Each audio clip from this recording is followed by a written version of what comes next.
రండి, ఈ సమయంలో దేవుని యొక్క వాక్యంలో నుండి ఉపవాస ప్రార్థనలో మనం ప్రార్థన చేయక మునుపు ఒకరొకరుగా ప్రభు సన్నిధిలో ప్రార్థన చేయక మునుపు దేవుని యొక్క లేఖన భాగంలో నుండి కొన్ని మాటలు జ్ఞాపకం చేసుకుంటూ వద్దాం. యేసుక్రీస్తు ప్రభువారు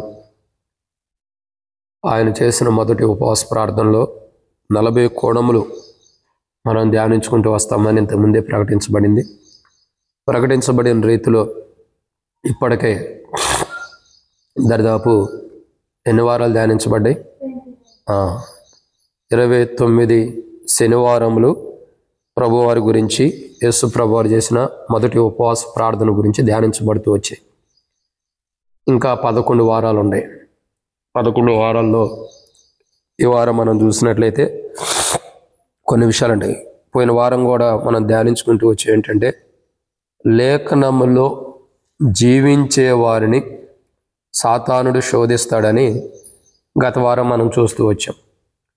ఈ వారం చూసేటటువంటి మాట ఏంటంటే, ప్రియులారా, దేవుని యొక్క వాక్యాన్ని చూసినట్టయితే రండి, మొదటిగా మత్తయి సువార్త 4వ అధ్యాయం 2వ వచనం. మత్తయి సువార్త 4వ అధ్యాయం 2వ వచనం అందరం కలిసి చదువుదాం. మొదటిగా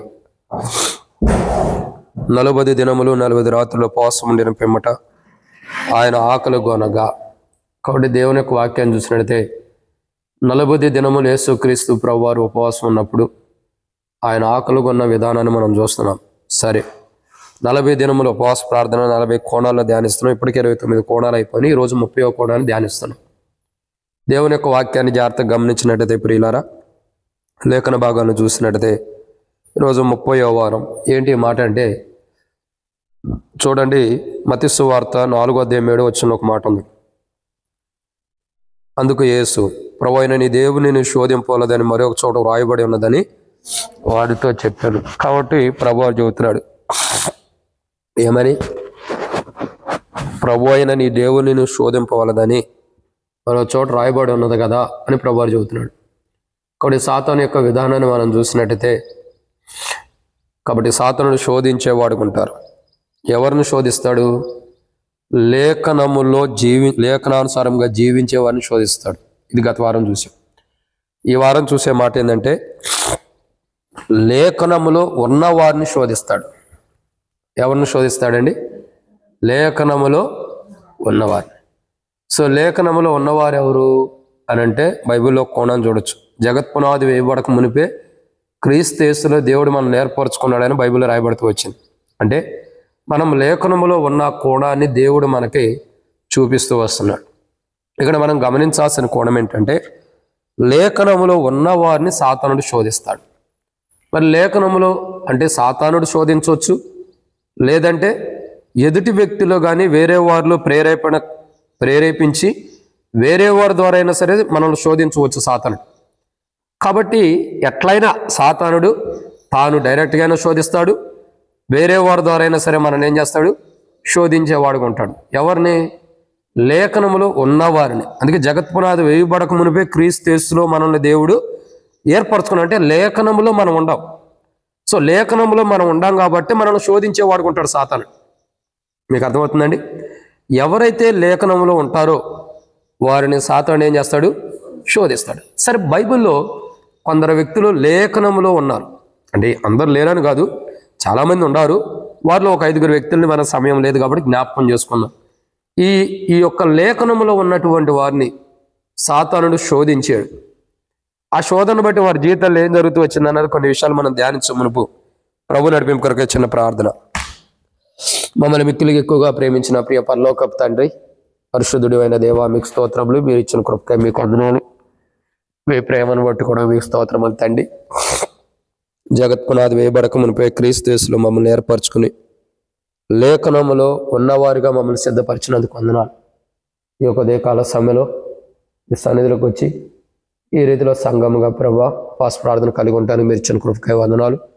ఈ ఉపవాస ప్రార్థన ద్వారా మేమేం నేర్చుకోవాలో, మేము లేఖనంలో ఉన్న మేము ఎలా జీవించాలో, ఎలా శాతాన్ని జయించుకోవాలో మాకు మీ కృపను అనుగ్రహించి మహిమ పొంది లేఖనానుసారంగా మేము జీవించే వారికి మమ్మల్ని సిద్ధపరిచి మాతో మాట్లాడి అక్కడ తీర్చమని మాకున్న ప్రతి బలహీనతలు, దేహం అరికాలు మోకిన నెత్తి వరకు శిరస్సు నుండి సిరిపాదం వరకు ఉన్న ప్రతి బలహీనతలను యేసు ప్రభునామమున తొలగించండి.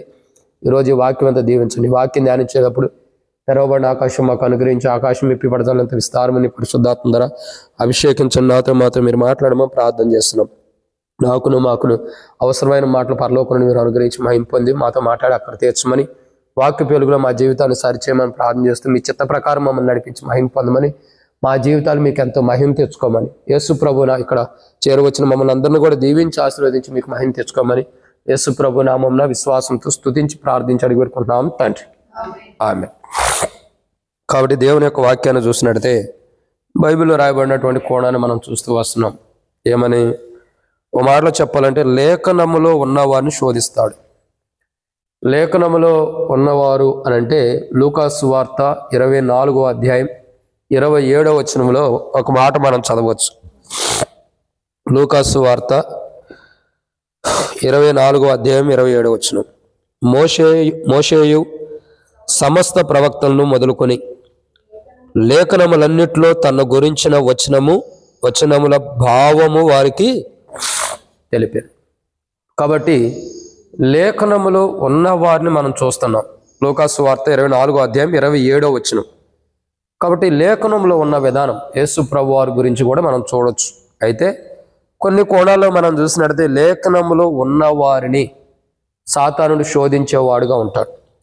సో మొదటగా లేఖనంలో ఉన్నవారిని సాతాను శోధించాడు. మొదటి వ్యక్తి ఎవరంటే మనం చూసే దాంట్లో ఆదికాండము 15వ అధ్యాయం 3వ వచనం. ఆదికాండము 15వ అధ్యాయం 3వ వచనం.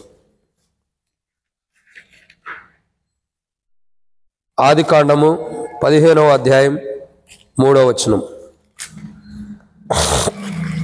ఆదికాండం 15వ అధ్యాయం 3వ వచనం.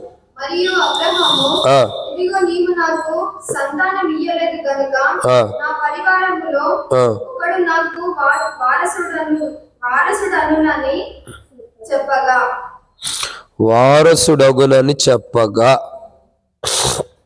4వ వచనం. యెహోవా వాక్యం అతని యొద్దకు వచ్చి, ఇతడు నీకు వారసుడు కాడు, నీ గర్భవాసమును పుట్టబోచున్నవాడు నీకు వారసుడగునని చెప్పాను. అంటే ఇక్కడ ఇస్సాకు యొక్క జీవితాన్ని మనం జ్ఞాపకం చేసుకున్నట్లయితే లేఖనములో ఉన్నవాడిగా ఇస్సాకును మనం చూస్తున్నాం. ఎందుకంటే లేఖనముల ప్రకారం దేవుడు ఇస్సాకు నిమిత్తమై మరి చేసిన వాగ్దానాన్ని మనం చూస్తూ వస్తున్నాం. అంటే ఇక్కడ గమనించాల్సిన కోణం ఏంటంటే ఇస్సాకు యొక్క జీవితము, ఇస్సాకు యొక్క అనుభవాన్ని చూస్తే లేఖనములో ఉన్నవాడిగా మనం చూస్తూ వస్తున్నాం. ఎక్కడ ఉన్నవాడిగా? లేఖనములో ఉన్నవాడిగా. సో ఇస్సాకు లేఖనములో ఉన్నప్పుడు మరి శోధించినటువంటి అనుభవం కూడా ఉంది. అబీమెలెకు యొక్క జీవితం, ఆ పనివారు కానీ వారందరూ కూడా ఇస్సాకును శోధించినటువంటి అనుభవం కూడా బైబిల్లో ఉంది. మనం చూసినట్లయితే ఇస్సాకును శోధించిన అనుభవాన్ని కొన్ని విషయాలు మనం చూడొచ్చు. ఎక్కడ లేఖనములు ఉందేమో ఆదికాండము మనం చూస్తూ వచ్చాం. ఆదికాండము 15వ అధ్యాయం 3వ వచనములో 3-4 వచనాల్లో లేఖనములో ఇస్సాకు ఉన్నది మనం చూసాం. మరి ఇస్సాకు ఎక్కడ శోధించబడ్డాడంటే ఆదికాండం 26వ అధ్యాయం. ఆదికాండం 26వ అధ్యాయం 16వ వచనం. అబీమెలెకు, నీవు మాకంటే బహు బలము గలవాడువు కనుక మా యొద్ద నుండి వెళ్ళిపోమని ఇస్సాకుతో చెప్పగా, ఇస్సాకు అక్కడి నుండి వెళ్ళి గేరారు లోయలో గుడారం వేసుకుని అక్కడ నివసించెను. అప్పుడు తన తండ్రి అయిన అబ్రహాము దినముల్లో త్రవ్విన నీళ్ళ బావులు ఇస్సాకు తిరిగి త్రవ్వించెను. ఎలయనగా అబ్రహాము మృతి పొందిన తర్వాత ఫిలిప్తీలు వాటిని పూడ్చివేసిరి. అతడు తన తండ్రి వాటికి పెట్టిన పేర్లు చొప్పున తిరిగి వాటికి పేర్లు పెట్టెను. మరియు ఇస్సాకు దాసులు ఆ లోయలో తవ్వగా జలలుగా నీళ్ల బావి దొరికెను. అప్పుడు గేరారు కాపరులు ఇస్సాకు కాపరుతో జగడమారిడి. అంటే ఇక్కడ శోధించబడుతున్నటువంటి కీర్తన బయటికి వెళ్ళి వాటర్ ట్యాంక్ వచ్చిందని చూడమ్మా. కాబట్టి దేవుని యొక్క వాక్యాన్ని చూసినట్టయితే ఇక్కడ గేరారులో ఉన్నటువంటి వారు ఇస్సాకును శోధిస్తున్నటువంటి అనుభవాన్ని మనం చూస్తూ వస్తున్నాం. ఎవరిని శోధిస్తున్నటువంటి అనుభవం? కాబట్టి ఇస్సాకుని దేవుని యొక్క వాక్యాన్ని చూస్తున్నట్టయితే ప్రియులారా, ఇస్సాకు శోధించబడిన వాడుకుంటున్న అనుభవాన్ని చూస్తున్నాం. అంటే లేఖనంలో ఉన్నాడు కాబట్టి, లేఖనానుసారంగా దేవుని యొక్క వాక్యంలో రాయబడిన వాడు కాబట్టి, లేఖనములో రాయబడిన అనుభవం ఇస్సాకులో ఉంది కాబట్టి, ఇస్సాకు లేఖనానుసారంగా లేఖనములో రాయబడ్డాడు కాబట్టి ఇస్సాకుని ఏం చేస్తున్నారు? శోధిస్తున్న వారు ఉన్నారు. ఎవరు అంటే గేరార్లో ఉన్నటువంటి వారు, అబీమెలెకు దగ్గర నుంచి ఇస్సాకు వచ్చిన తర్వాత గేరార్లో ఉన్నటువంటి వారు శోధిస్తున్నారు. ఏమని శోధిస్తున్నారంటే, ఈ బావి నీళ్లు తవ్విన తర్వాత ఆ నీళ్లు పడినప్పుడు అవి మావని కానీ లేదా వాటి నిమిత్తమే కానీ గొడవార్థం కానీ ఇవన్నీ అంటే ఒక రకంగా చెప్పాలంటే ఎవరైతే లేఖనములో ఉంటారో వారిని సాతానుడైనా శోధిస్తాడు, లేదా సాతాను ద్వారా ప్రేరేపించబడి ఎదుటి వ్యక్తుల ద్వారా అయినా సరే శోధించబడతాం. అయితే ఎప్పుడైతే మనం లేఖనములు ఉంటామో అప్పుడు మనం శోధించబడినప్పుడు ఆ లేఖనములో ఉండ మనం లేఖనముల నుండి తప్పిపోకూడదని, ఆ శోధనలో నుండి మనం తప్పిపోకూడదని మన నిమిత్తమై యేసు ప్రభు వారు ఉపవాస ప్రార్థన చేసిన వారుగా ప్రభువుని చూస్తున్నాం. అంటే మనం ఇస్సాకు వలె వాగ్దాన పుత్రుడిగా ఉండాలని, ఆ వాగ్దానంలో నుండి తప్పిపోకూడదని, ఆ లేఖన భాగాల్లో ఏదైతే వాగ్దాన పుత్రులమని మన నిమిత్తమే రాయబడి ఉందో ఆ వాగ్దాన పుత్రులుగా మనం ఉండాలని, సాతాను శోధించిన, సాతాను ఎంతగా శోధనలోకి తీసుకొచ్చినా ఆ సాతాను యొక్క శోధనలోకి మనం కూరుకుపోకుండా, సాతాను యొక్క శోధనలో మనం పడిపోకుండా, ఆ సాతాను యొక్క శోధన నుంచి మనం బయటికి రావటం కొరకై యేసు ప్రభు వారు మన నిమిత్తమే ఉపవాస ప్రార్థన చేసిన ప్రభువుగా ఆయనను మనం చూచుచూ వస్తున్నాం. కానీ ఈరోజు మన జీవితాలు మనం గమనించినట్లయితే ప్రియులారా, యేసు ప్రభు వారు ఉపవాస ప్రార్థన ఇస్సాకులాగా లేఖనములో ఉన్న మనము అంటే వాగ్దాన పుత్రులుగా లేఖనములో మన నిమిత్తమే రాయబడినటువంటి విధానంలో ఉన్న మనము సాతాను ద్వారా శోధించబడి సాతాను యొక్క శోధనలోకి వెళ్ళిపోయి నష్టపోకూడదని మన నిమిత్తమే యేసు ప్రభు వారు ఉపవాస ప్రార్థన చేశాడు. లేఖనములో ఉన్న మనము వాగ్దాన పుత్రులం కాబట్టి మనం తప్పిపోకూడదని, ఎవరు మనుషులు కానీ సాతాను కానీ శోధించిన ఆ శోధనలో పడిపోయి మనం నష్టపోకూడదని మన నిమిత్తమే యేసు ప్రభు వారు ఉపవాస ప్రార్థన చేసిన ప్రభుగా ఆయన చూచుచున్నాము. ఇది మొదటి మాట. ఇక రెండో విషయాన్ని మనం చూద్దాం, రెండో కొన్నాను మనం చూద్దాం. రండి దేవుని యొక్క వాక్యాన్ని చూస్తున్నట్టయితే రెండవ మాట ద్వితీయోపదేశ కాండము 6వ అధ్యాయం 16వ వచనం. ద్వితీయోపదేశ కాండము 6వ అధ్యాయం 16వ వచనం. మీరు మస్సాలో మీ దేవుడైన యెహోవాను శోధించినట్లు ఆయనను శోధింపకూడదు. కాబట్టి దేవుని యొక్క వాక్యాన్ని చూసినట్టయితే దేవుని ప్రజలైనటువంటి వారు ఇశ్రాయేలు ప్రజలు కానీ దేవుని ప్రజలు ఇశ్రాయేలు ప్రజల యొక్క జీవితాలు మనం చూసినట్లయితే వారి యొక్క అనుభవాలు చూస్తున్నాం. వారు కూడా యాకోబుకు చేయబడిన వాగ్దానాన్ని బట్టి 12 గోత్రాలు, తర్వాత అబ్రహాముకు చేయబడినటువంటి వాగ్దానాలను బట్టి కానీ వీరు కూడా ఒక రకంగా చెప్పాలంటే లేఖన భాగాల్లో ఉన్నటువంటి వారే. ఎక్కడున్నారు? లేఖనంలో ఉన్నటువంటి వారు. కాబట్టి ఇశ్రాయేలు ప్రజలైనటువంటి వారు లేఖనములో ఉన్నటువంటి వారు. లేఖనములో ఉన్నటువంటి ఇశ్రాయేలు ప్రజల్ని సాతానుడు శోధిస్తున్న అనుభవం. ఒక మాటలో చెప్పాలంటే సాతానుడు ఇశ్రాయేలు ప్రజల్లోకి వచ్చి ఇశ్రాయేలు ప్రజలు దేవుని శోధిస్తున్నారు.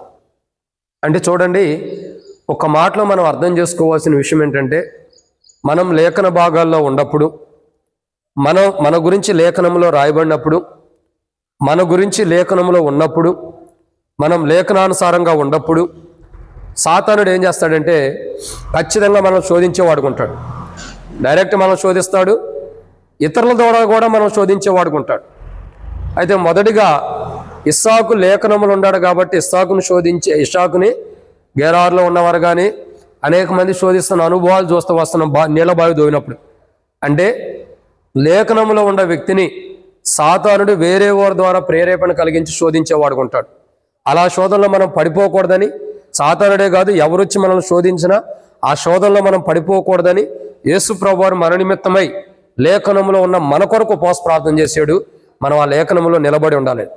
రెండోదిగా చూసినట్లయితే ఇశ్రాయేలు ప్రజల యొక్క జీవిత చరిత్ర మనం చూసినట్లయితే వీరి యొక్క అనుభవాలు, వీరి యొక్క జీవిత చరిత్ర మనం చూడగా ఇశ్రాయేలు ప్రజల యొక్క అనుభవాలు చూసినట్టయితే వీరు కూడా మరి దేవుని యొక్క వాక్యాన్ని చూసినట్టయితే లేఖనములో ఉన్నటువంటి వారే. ఇశ్రాయేలు 12 గోత్రాలు, 12 సింహాసనాల మీద ఆసీనులు అవుతున్నారు. ఇవన్నీ కూడా లేఖనములు ఉన్నాయి. కానీ లేఖనములో ఉన్నటువంటి వారు, లేఖనములో ఉన్నవారు కూడా వీళ్ళు లేఖనములో ఉండి కూడా దేవుణ్ణి శోధిస్తున్నారు. అంటే నీటి కోసం కానీ ఆహారం కోసం కానీ ఆయా కోణాల్లో దేవుణ్ణి శోధించినటువంటి అనుభవాన్ని మనం చూస్తూ వస్తున్నాం. ఇక్కడ ప్రియులరా, ఇక్కడ దేవుడి యొక్క వాక్యాన్ని జాగ్రత్తగా గమనించినట్టయితే లేఖనములో ఉన్నవారు ఏం చేస్తున్నారు? దేవుని శోధిస్తున్నారు. అయితే ఇక్కడ గమనించాల్సిన కోణం ఏంటంటే, లేఖనములో ఉన్నవారు దేవుని శోధించడానికి గల కారణం ఏంటి? సాతాను ద్వారా ప్రేరేపించబడటం.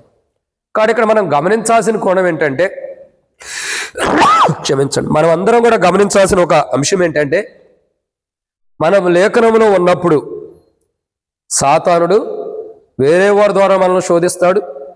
2, లేఖనములో మనం ఉన్నప్పుడు మనము దేవునికి విరోధముగా జీవించేటట్టు కూడా సాతానుడు మనలో కార్యసిద్ధి కలుగు చేస్తాడు. మనం దేవునికి విరోధంగా ఉండేటట్టు, దేవునికి విరోధమైన జీవితాన్ని మనం జీవించేటట్టు, అర్థమవుతుందండి? దేవుని శోధించేటట్టు కూడా సాతానుడు చేస్తాడు. అంటే మనం లేఖనంలో ఉన్నాం కాబట్టి, అంటే వాక్యంలో ఉన్నాం కాబట్టి, దానిలో నివసిస్తున్నాం కాబట్టి సాతానుడు ఏం చేస్తాడు? మనల్ని శోధిస్తాడు. ఎలా శోధిస్తాడు? మనము దేవుణ్ణి శోధించేటట్టు మనల్ని శోధిస్తాడు. చూడండి, అలాంటి సాతానుడి యొక్క కుయుక్తిలో మనం పడిపోకుండా, అలాంటి సాతానుడి యొక్క మాయలో మనం పడిపోకుండా ఉండడం కొరకై మన నిమిత్తమే యేసు ప్రభువారు ఉపవాస ప్రార్థన చేసిన ప్రభువుగా మనం చూస్తున్నాం ప్రభువాన్ని. కాబట్టి 2వ కోణాన్ని మనం చూసినట్టయితే, లేఖనంలో ఉన్నవారిని సాతానుడు శోధిస్తాడు. మొదటిగా లేఖనంలో ఉన్నవారు 1 వాగ్దాన పుత్రులు. ఎవరైతే ప్రభు ద్వారా, దేవుని ద్వారా వాగ్దానం చేయబడ్డారో ఆ వాగ్దానంతో కూడినటువంటి వారు లేఖనంలో ఉన్నారు. 2వదిగా చూస్తున్నట్లయితే, లేఖనంలో ఉన్నవారు ఎవరంటే ఇశ్రాయేలు ప్రజలు. దేవుడు తన దయా సంకల్పంలో, నిర్మాణంలో ఇశ్రాయేలు ప్రజల్ని దేవుడు సిద్ధపరిచాడు. ఇశ్రాయేలు ప్రజల యొక్క జీవిత చరిత్ర చూస్తే లేఖనములో ఉన్నారు, వారి 12 గోత్రాలు, వారి విషయాలు.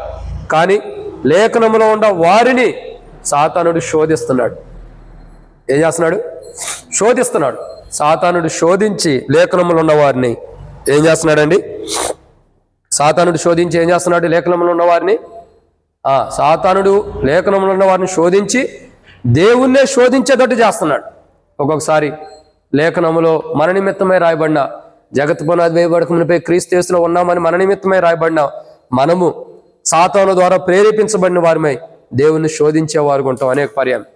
అలా శోధించకూడదని, అలా సాతాను ద్వారా ప్రేరేపించబడకూడదని లేఖనములో జగత్ పునాది వేయబడక మునిపై మన నిమిత్తమై క్రీస్తు యేసులో దేవుడు ఏదైతే నిర్మాణం చేశాడో ఆ యొక్క నిర్మాణంలో ఉండ మనం శోధించకూడదని మన నిమిత్తమే యేసు ప్రభువారు ఉపవాస ప్రార్థన చేసిన ప్రభువుగా మనం చూస్తున్నాం. ఇది 2వ కోణం. అక్కడ 3వ మాటను చూద్దాం రండి. దేవుని యొక్క వాక్యాన్ని చూసినట్లయితే 3వ మాట, 3వదిగా మొదటిగా లేఖనములు ఉండవారిని సాతాను శోధిస్తాడు. మొదటిగా ఇస్సాకును చూస్తున్నాం. లేఖనములు ఉన్నాడు కాబట్టి, వాగ్దాన పుత్రుడిగా ఉన్నాడు కాబట్టి సాతానుడు మరి అనేకుల ద్వారా ప్రేరేపించబడి నీళ్లు దువ్వినప్పుడు శోధించిన అనుభవం చూస్తున్నాం.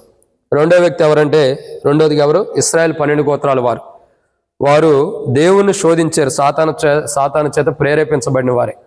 ఎందుకంటే వాళ్ళు ఆల్రెడీ లేఖనంలో ఉన్నారు కాబట్టి, లేఖనానుసారంగా 12 గోత్రాల నిమిత్తమే ప్రభు మాట్లాడాడు కాబట్టి, లేఖనంలో ఉన్నారు కాబట్టి సాతాను ద్వారా ప్రేరేపించబడి శోధించబడ్డారు. ఇక 3వ కోణాన్ని మనం చూద్దాం. 3వదిగా ఎవరంటే, దేవుని యొక్క వాక్యాన్ని చూసినట్లయితే 2వ సమూయేలు గ్రంథం 7వ అధ్యాయం 12వ వచనం. 2వ సమూయేలు గ్రంథము 7వ అధ్యాయం 12వ వచనం. 2వ సమూయేలు గ్రంథం 7వ అధ్యాయం 12వ వచనం.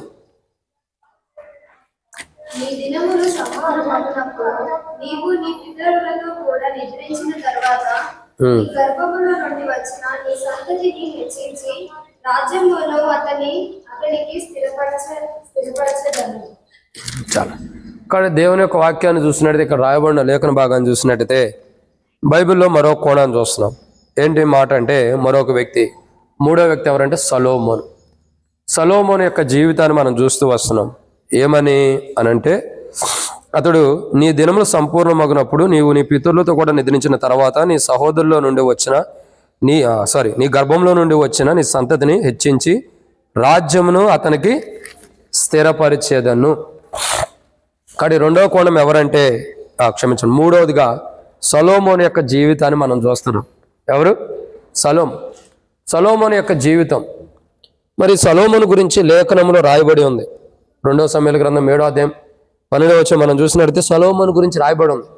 ఏమని రాయబడి ఉంది అంటే, నీ గర్భవాసంలో నుండి వచ్చిన సంతతిని హెచ్చించి రాజ్యంలో అతన్ని స్థిరపరిచేదను.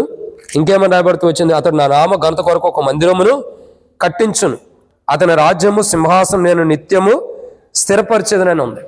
కాబట్టి ఇక్కడ మనం జ్ఞాపకం చేసుకోవాల్సిన మూడో వ్యక్తి ఎవరంటే సొలొమోను. లేఖన భాగాల్లో సొలొమోను గురించి రాయబడి ఉంది కాబట్టి, లేఖనములో సొలొమోను ఉన్నాడు కాబట్టి, సొలొమోను యొక్క జీవితాన్ని మనం చూసినట్టయితే లేఖనములో సొలొమోను ఉన్నాడు కాబట్టి అతడు రాజ్యం స్థిరపరచబడింది, అతడు మందిరం కట్టించబడుతూ వచ్చింది.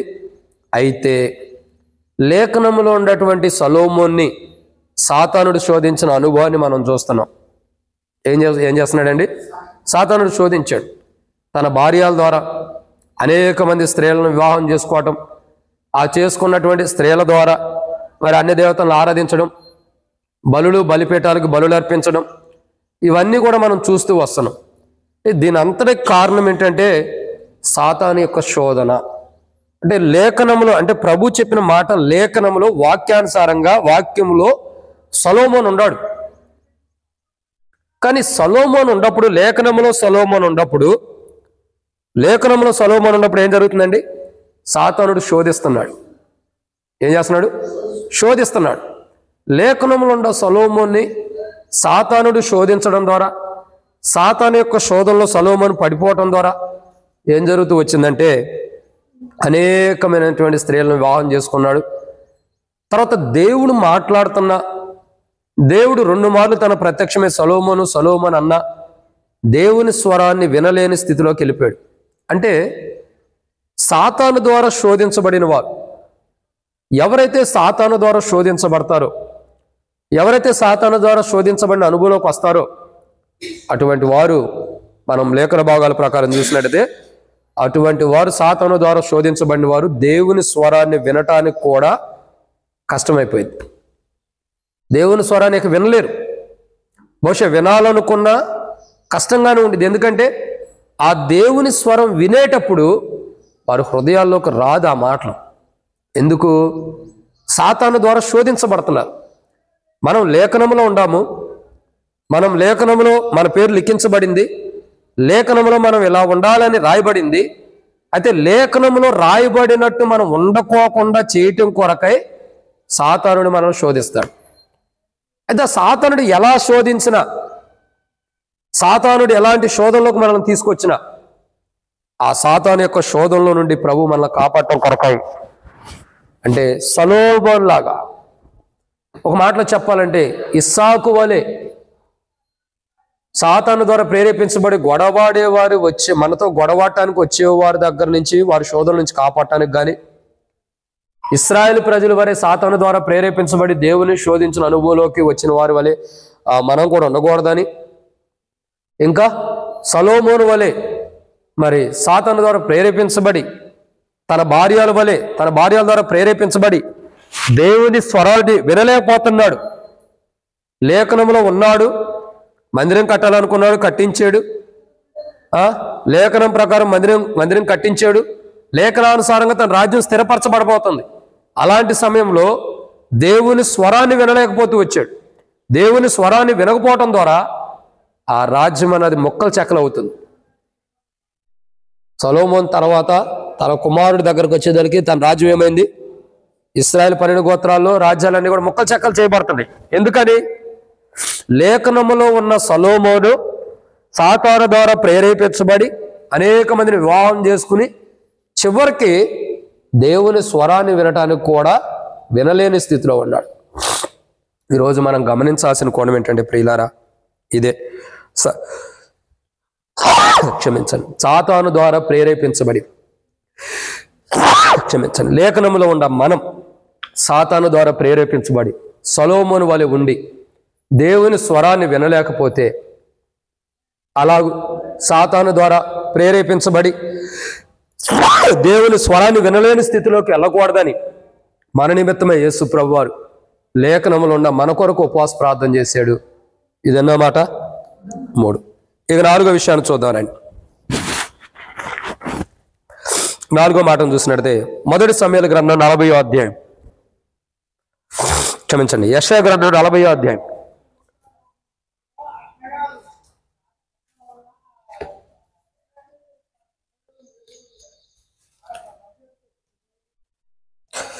యెషయా గ్రంథం 40వ అధ్యాయం 3వ వచనం. ఆలకించుడి, అడవిలో ఒకడు ప్రకటించుచున్నాడు, ఎట్లనగా అరణ్యములో యెహోవాకు మార్గము సిద్ధపరచుడి, ఎడారిలో మా దేవుని రాజమార్గము సరళము చేయుడి. ఎవరి గురించి రాయబడుతుందండి ఈ మాట? ఎవరి గురించి? బాప్తిస్మిచ్చు యోహాను గురించి. ఎవరి గురించి రాయబడుతుంది? బాప్తిస్మిచ్చు యోహాను. ఇదే మాట మనం చూసినట్టయితే మత్తయి సువార్తలో 3వ అధ్యాయంలో యోహాను యొక్క జీవితం మనం చూస్తాం. మత్తయి సువార్త 3వ అధ్యాయం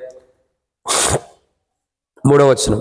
ప్రభు మార్గమును సిద్ధపరచుడి, ఆయన త్రోవలను సరళం చేయడని అరణ్యంలో కేకలు వేయునొకని శబ్దం అని ప్రవక్త అయిన యెషయా ద్వారా చెప్పబడిన వాడు ఎత్తడ్డే. అంటే లేఖనములో ఎవరున్నారు? బాప్తిస్మిచ్చు యోహాను ఉన్నాడు. కాబట్టి బాప్తిస్మిచ్చు యోహాను లేఖనములు ఉన్నాడు కాబట్టి, బాప్తిస్మిచ్చు యోహాను లేఖనములో ఉన్నాడు కాబట్టే ఈ బాప్తిస్మిచ్చు యోహాను యొక్క జీవితాన్ని మనం గమనించినది ప్రియులారా, అతడు లేఖనములో ఉండటం ద్వారా, అతని నిమిత్తమై లేఖనములో రాయబట్టడం ద్వారా, అతడు లేఖనములో ఉండటం ద్వారా ఏమైంది? సాతాను యొక్క ప్రేరేపణ మనం చూస్తున్నాం. ఎవరి ప్రేరేపణ? సాతాను యొక్క ప్రేరేపణ. మీరు జాగ్రత్తగా గమనించినట్లయితే సాతానుడు ప్రేరేపించిన అనుభవాన్ని మనం చూస్తూ వస్తున్నాం. చూడండి, బాప్తిస్మిచ్చు యోహాన్ని ఎంతమంది పరిసయ్యులు శాస్త్రులు శోధించలేదు? ఎంతమంది పరిసయ్యులు శాస్త్రులు మరి ఆ బాప్తిస్మిచ్చు యోహాన్ని శోధించిన అనుభవం మనం చూడట్లేదు. ఎంతోమంది బాప్తిస్మిచ్చు యోహాన్ని శోధించినటువంటి అనుభవం పరిసయ్యులు శాస్త్రులు ఆయన బాప్తిస్మిచ్చే కాడికి వచ్చి అనేకమైన మాటలు శోధించేవారు ఉంటున్నారు. అందుకంటాడు, సర్ప సంతానమా, రాబో ఉగ్రత నుండి మిమ్మల్ని తప్పించుకున్నట్టు మీకు బుద్ధి చెప్పిన వాడు ఎవడు? అంటే బాప్తిస్మిచ్చు యోహాన్ని శోధించిన అనుభవాలు కూడా ఉన్నాయి. ప్రజలు, శాస్త్రులు, పరిసయ్యులు ఎన్నో కోణాల్లో శోధించిన వారు ఉంటారు. ఈ రోజుల్లో మనం జాగ్రత్తగా గమనించినట్టయితే, దేవుని యొక్క వాక్యాన్ని చూసినట్టయితే, బాప్తిస్మిచ్చు యోహాను వలె ధైర్యంగా ప్రభు మార్గాన్ని సరళం చేయవలసిన మనం దేవుని రాజమార్గాన్ని అనేకులు తెలియపరిచి దేవుని యొక్క రాజమార్గంలో అనేకులు నడిపించాల్సిన మనల్ని సాతానుడు శోధించేవాడు ఉంటాడు. ఎవరు శోధిస్తారు? సాతానుడు. దేవుని యొక్క రాజమార్గాన్ని సిద్ధపరచవలసిన మనల్ని, దేవుని యొక్క రాజమార్గంలో అనేకులను నడిపించవలసిన మనల్ని, దేవుని యొక్క రాజమార్గంలో అనేకుల్ని మరి నడిపించవలసిన మనల్ని సాతాను శోధించేవాడు ఉంటాడు. అయినా ఎంత శోధించినా బాప్తిస్మిచ్చు యోహాను ఆ శోధనలో పడిపోయాడా? శోధనలో తన ప్రాణాన్ని పోగొట్టుకోవడానికి ఇష్టపడ్డాడే కానీ ఆ శోధనలో పడిపోలా. కానీ మనం కూడా బాప్తిస్మిచ్చు యోహాను వలె నిలబడాలని, బాప్తిస్మిచ్చు యోహాను వలె మన నిమిత్తమై కూడా లేఖనంలో రాయబడింది కాబట్టి, జగత్ పునాది వేయబడక మునిపే క్రీస్తు యేసులో దేవుడు ఏర్పరచుకుని లేఖనంలో మన నిమిత్తమే రాసుకున్నాడు కాబట్టి మనం ఇలా ఉండాలి, ఇలా జీవించాలి, ఇలా ఉండాలని మన జగత్ పునాది వేయబడక మునిపే మన నిమిత్తమే క్రీస్తుని ఏర్పరచుకుని రాసుకున్నాడు కాబట్టి ఆ లేఖనంలో ఉన్న మనము బాప్తిస్మిచ్చు యోహాను వలె అనేకుని రాజమార్గంలో నడిపించాలని దేవుడు మనల్ని ఈ లోకానికి పంపాడు. అయితే సాతాను ద్వారా ప్రేరేపించబడి సాతాను యొక్క శోధనలో మనం పడిపోయి మనమే రాజమార్గంలో నుండి తప్పిపోయేటటువంటి పరిస్థితికి వచ్చాం. మనం రాజమార్గంలో ఉండవలసిన వారిని, అనేకులు రాజమార్గంలో నడిపించవలసిన వారిని, కానీ సాతాను ద్వారా ప్రేరేపించబడి సాతాను యొక్క శోధనలో పడిపోయి, సాతానుడు ఏ శోధిస్తున్నాడు ఆ శోధనలో మనం పడిపోయి ఇప్పుడు ఏమవుతున్నాము? మనమే రాజమార్గంలో నుండి తప్పిపోయేటటువంటి పరిస్థితిలోకి మనం వచ్చి ఉన్నాం. కాబట్టి ఈరోజు మనం గమనించాల్సిన కోణం ఏంటంటే, ప్రియులారా, దేవుని యొక్క వాక్యం అంటుంది, లేఖన భాగాలు చూసినట్టయితే రాజమార్గములో, ఏ మార్గం? రాజమార్గంలో ఉన్నటువంటి, రాజమార్గాన్ని సరళం చేస్తున్నటువంటి బాప్తిస్మిచ్చు యోహాన్ని సాతానుడు శోధించాడు. వాస్తవానికి మనము కూడా రాజమార్గాన్ని సిద్ధపరచవలసిన వారు, సిద్ధపరచవలసిన వారు, ఆ రాజమార్గంలో అనేకుల్ని నడిపించాల్సినటువంటి వారు. కానీ ఈరోజు మనం చూడగా ఆ రాజమార్గం నుండే మనం తొలగిపోతున్నాం. కారణం ఏంటి? శోధన. సాతాను ద్వారా శోధించబట్టం ద్వారా ఆ రాజమార్గంలో నుండి మనం తొలగిపోతున్నాం. అలా మనం దేవుని యొక్క రాజమార్గంలో అనేకులు నడపాలని, ఆ రాజమార్గంలో అనేకులను నడిపించాలని, మనం ఆ రాజమార్గంలో నుండి తొలగిపోకూడదని మన నిమిత్తమే యేసు ప్రభువారు ఉపవాస ప్రార్థన చేసిన ప్రభువుని మనం చూచు వస్తున్నాం. యేసు ప్రభువారిని చూస్తున్నాం.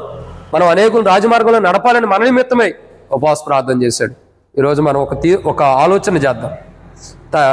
జనవరి 31 క్షమించండి, డిసెంబర్ 31 నైటు మరి వాగ్దానం తీసుకోకముందు తీర్మానం చేసుకుంటాం. ప్రభు అనేకుల్ని దేవుళ్ళకి నడిపిస్తా, అనేకుల్ని దేవుని మార్గంలో నడిపిస్తా, అనేకుల్ని దేవుని మార్గంలో నడిపిస్తా ప్రభు అని తీర్మానం చేసుకుంటాం. ఇప్పుడు ఎంతమందిని నడిపించాం రాజమార్గంలో? అంటే అర్థం ఏంటి? సాతాను శోధనలో మనం పడిపోయామని అర్థం. రాజమార్గంలో అనేకులు నడిపిస్తానని తీర్మానం చేసుకున్నాం. మనము ఆ శోధనలో పడిపోయాం కాబట్టి అలా పడిపోకూడదని, పడిపోయిన మనం లెగవటం కొరకు మరలా తిరిగి అలా శోధనలో పడిపోకూడదని అనేకులు రాజమార్గంలో నడిపించాలని మన నిమిత్తమే యేసు ప్రభువు ఉపవాస ప్రార్థన చేసిన ప్రభువుని చూస్తున్నాం. ఇదెన్నో మాట? 4. ఇక 5వ కోణాన్ని చూద్దారండి. ఇక 5వ కోణాన్ని చూసినట్టయితే దేవుని యొక్క వాక్యం యోహాను సువార్త 1వ అధ్యాయం 42వ వచనం. యోహాను సువార్త 1వ అధ్యాయం 42వ వచనం. యోహాను సువార్త 1వ అధ్యాయం 42వ వచనం. యేసు నొద్దకు అతన్ని తోడుకొని వచ్చెను. మెస్సయ్య అను మాటకు అభిషక్తుడని అర్థం. యేసు తన వైపు చూచి, నీవు యోహాను కుమారుడు అయిన సీమోను, నీవు కేఫా అనబడదు అని చెప్పాను. కేఫా అను మాటకు రాయని అర్థము.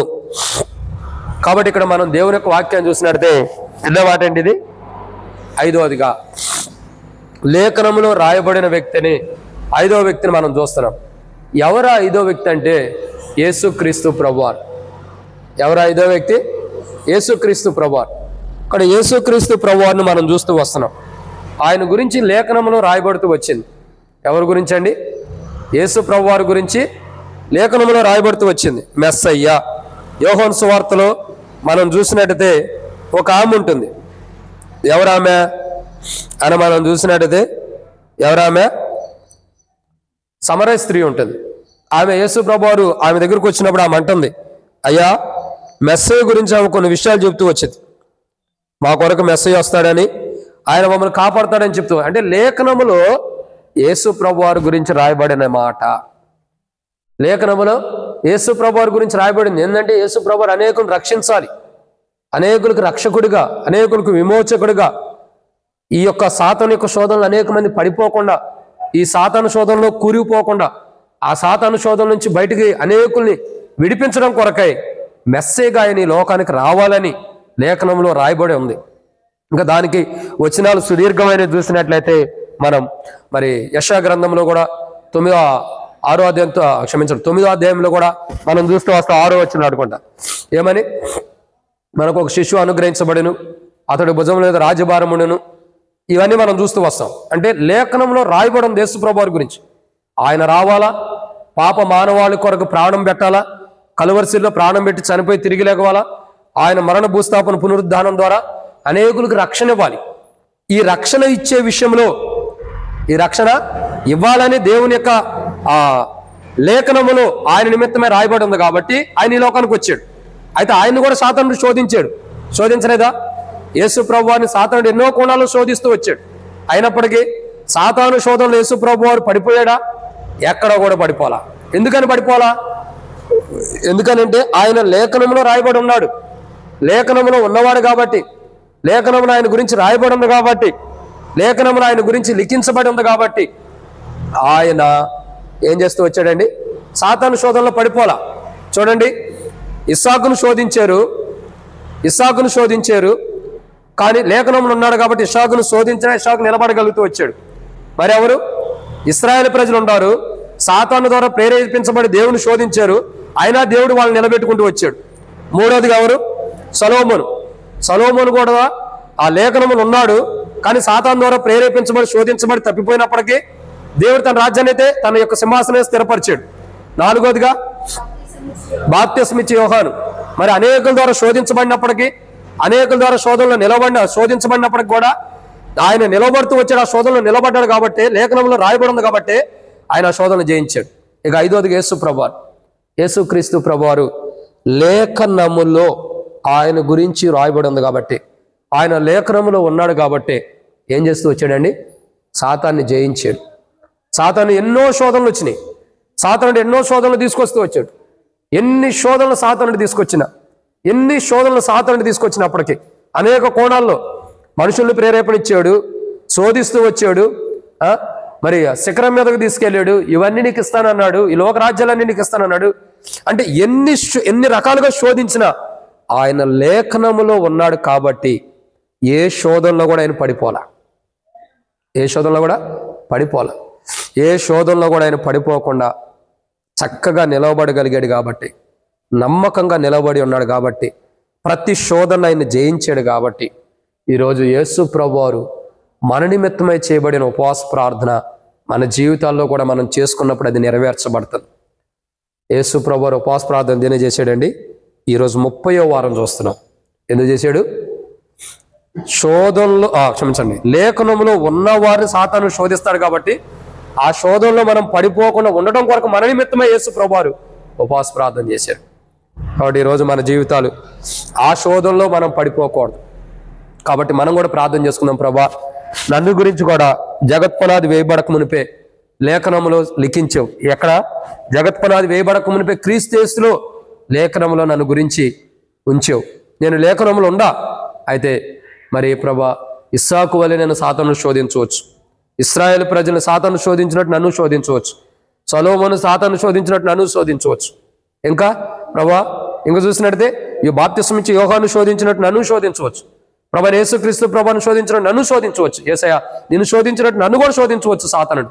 అయితే నన్ను గురించి లేఖనంలో రాయబడింది, నేను దేవుని రాజ్యానికి రావాలి, దేవుని రాజ్యంలో ఉండాలని. కాబట్టి అలా ఆ రాజ్యానికి రాకుండా సాతానుడు నన్ను తప్పించడం కొరకు నన్ను శోధిస్తున్నాడు. లేదా నా కుటుంబాన్ని శోధిస్తున్నాడు, మందిరాన్ని శోధిస్తున్నాడు, సంఘంను శోధిస్తున్నాడు. ఆ శోధనలోకి నేను నా కుటుంబం పడిపోకుండా కాపాడు. ఆ శోధనలో నుంచి మమ్మల్ని బయటికి తీసుకురా ప్రభా అని మనం ఏం చేయాలా?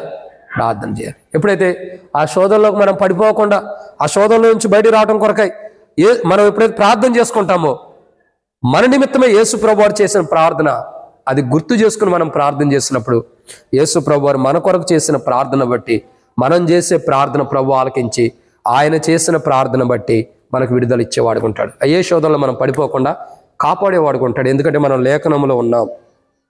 లేఖనంలో ఉన్నవారిని శోధిస్తాడు. ఇస్సాకును శోధించాడు, ఇశ్రాయేలు ప్రజలను శోధించాడు, సొలొమోను శోధించాడు, బాప్తిస్మం ఇచ్చి యోహాను శోధించాడు, యేసు ప్రభువును శోధించాడు. ఇంకా మనల్ని ఎందుకు శోధించడు? కాబట్టి ఖచ్చితంగా మనం లేఖనంలో ఉన్నాం కాబట్టి మనం శోధిస్తాడు. ఆ శోధనలో మనం పడిపోకుండా ఉండటం కొరకు యేసు ప్రభువు మన నిమిత్తం ఉపవాస ప్రార్థన చేశాడు. ఈరోజు మనం కూడా మన కుటుంబం, మన బంధువులు, స్నేహితులు ఎవరో కూడా అటు శోధనలో పడిపోకుండా ఆ శోధనలో నుంచి బయటికి రావడం కొరకై మనం ఏం చేయాలా? ఉపవాస ప్రార్థన. అట్టి ఉపవాస ప్రార్థన మనం చేయనట్లు లేఖనంలో ఉండ మనం లేఖనంలో నుండి ఎన్ని శోధనలు వచ్చినా తప్పిపోకుండా లేఖనంలో ఉండటం కొరకై ప్రభు చేసిన ప్రార్థన, ప్రభు సహాయం కొరకై మనం ఈరోజు ప్రార్థన చేసుకుందాం. అట్టి ప్రార్థన మనం చేసుకున్నట్టు ప్రభు మనకి సహాయం చేయనుగాక. ఆమేన్.